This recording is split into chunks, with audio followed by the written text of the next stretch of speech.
ഇദാ ലം തുഖ്ലിസ് ഫലാ തതഅബ്. ഇബ്നുൽ ഖയ്യിം റഹിമഹുല്ലാഹ് പറഞ്ഞു, ഇഖ്ലാസിൽ നീ വെറുതെ പണിയെടുത്ത് ക്ഷീണിക്കണ്ട. ഇഖ്ലാസ് എത്ര വലിയ നന്മയാണെങ്കിലും അതിന് ഇഖ്ലാസ് ഇല്ലെങ്കിൽ അത് നിലനിൽക്കുകയില്ല, അത് ഉപകാരപ്പെടുകയില്ല. അള്ളാഹ്ക്ക് വേണ്ടിയിട്ടുള്ളതാണോ ഏതൊരു കർമ്മം ചെയ്യുമ്പോഴും ഏതൊരു കാര്യം ചെയ്യുമ്പോഴും അള്ളാഹ്ക്ക് വേണ്ടി ചെയ്യുക. അള്ളാഹ്ക്ക് വേണ്ടി ചെയ്യുക എന്ന് പറഞ്ഞാൽ സുബ്ഹാനല്ലാഹ്, നമ്മൾ ശരിക്കും ചിന്തിക്കേണ്ട ഒരു കാര്യമാണ്. നമ്മുടെ അള്ളാഹ്ക്ക് വേണ്ടിയാണ് നമ്മൾ ഓരോ കാര്യങ്ങൾ ചെയ്യുന്നതെങ്കിൽ നമുക്ക് ഒരുപാട് ടെൻഷൻ കുറയും. സ്വാഭാവികമായിട്ടും ചില ആളുകളുടെ പ്രതികരണം ചിലപ്പോൾ നമ്മൾ വിഷമിപ്പിക്കും ചില കാര്യങ്ങൾ. ഇപ്പം നോക്ക്, കുടുംബബന്ധം ചേർക്കുക എന്നുള്ളത് പണ്ഡിതന്മാർ പറയുന്നത് കാണാം.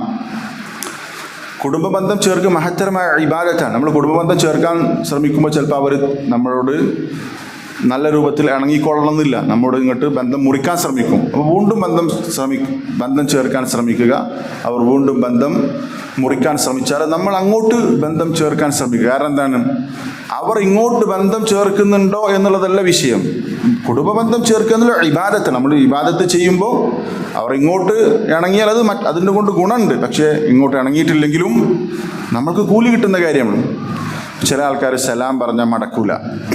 ചിലപ്പോൾ എന്തെങ്കിലും വ്യക്തിപരമായ ദേഷ്യം കൊണ്ടൊക്കെ ആയിരിക്കും. ശരിയാണ്. നമ്മൾ സലാം പറഞ്ഞത് ആർക്ക് വേണ്ടിയിട്ടാണ്? അയാൾ മടക്കാൻ വേണ്ടിയിട്ടാണോ? അയാൾ മടക്കിയ അയാൾക്ക് കൂലി കിട്ടും. നമ്മൾ അള്ളാഹ്ക്ക് വേണ്ടിയിട്ടാണ് സലാം പറയുന്നത്. അസ്സലാമു അലൈക്കും.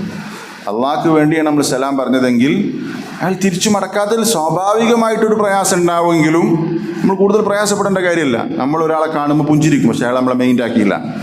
നമ്മൾ പുഞ്ചിരിച്ചത് ആർക്ക് വേണ്ടിയിട്ടാണ്? അള്ളാഹ്ക്ക് വേണ്ടിയിട്ടാണ്.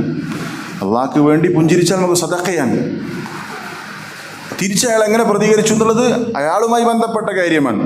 അയാൾ തിരിച്ചു ചിരിച്ചാൽ നമുക്ക് സന്തോഷം ഉണ്ടാവും, ശരിയാണ്. പക്ഷേ നമ്മൾ അങ്ങോട്ട് ചിരിക്കുന്നത് അള്ളാഹ്ക്ക് വേണ്ടിയിട്ടാണ്.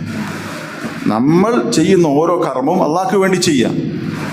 അതിൻ്റെ ഫലം കിട്ടിയാലും കിട്ടിയിട്ടില്ല നമുക്കതിൻ്റെ കൂലി കിട്ടും. ഇപ്പോൾ ഒരു ദഅവ നടത്തുമ്പോൾ ആളുകൾ അത് സ്വീകരിച്ചാലില്ലെങ്കിലും ഇഖ്ലാസോടുകൂടി ചെയ്തതിന് കൂലിയാണ്. സ്വീകരിച്ചാൽ ഖൈറുൻ അലാ ഖൈർ, അവർ ചെയ്തതിൻ്റെ കൂലി കൂടി നമുക്ക് ഏറെ കിട്ടും. ഏതൊരു കർമ്മം ചെയ്യുമ്പോഴും നമ്മളത് ശ്രദ്ധിച്ചാൽ മതി. അള്ളാഹ്ക്ക് വേണ്ടി ചെയ്യാം.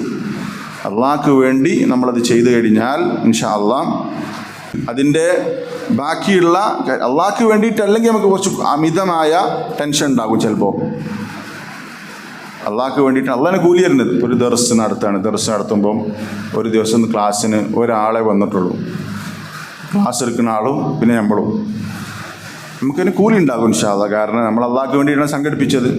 ആളുണ്ടെങ്കിലും ഇല്ലെങ്കിലും നമുക്ക് അതിൻ്റെ കൂലി, ആൾ കൂടുതൽ വന്നാൽ കൂടുതൽ കൂലി ഉണ്ടാവും, ശരിയാണ്. പക്ഷേ ആളുകൾ കുറഞ്ഞാൽ അസ്ലന അമലിൻ്റെ കൂലി കുറയുന്നില്ല.